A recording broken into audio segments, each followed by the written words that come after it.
तर आज आपण 32 चेस्टसाठी बाईची कटिंग करणार आहोत। त्यासाठी छातीचा 1/4 असतो 8 इंच।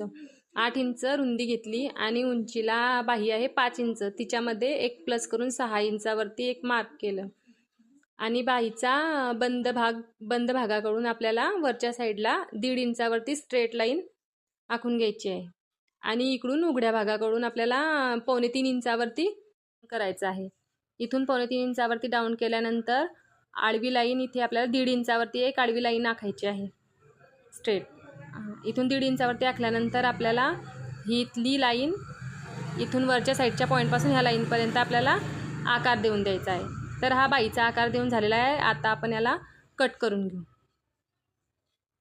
तर याला कट केल्यानंतर आपल्याला फ्रंटसाठी आकार द्यायचा आहे।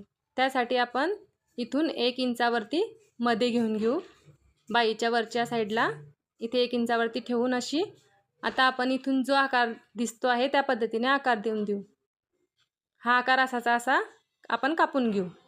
कापल्यानंतर आता आपला दंड घेर होता 5.5 इंच। 5.5 इंचावरती एक मार्क करून 1.5 इंच मार्जिन द्यायची आहे आणि आता इथून वरती स्ट्रेट लाईन आखून घ्यायची आहे।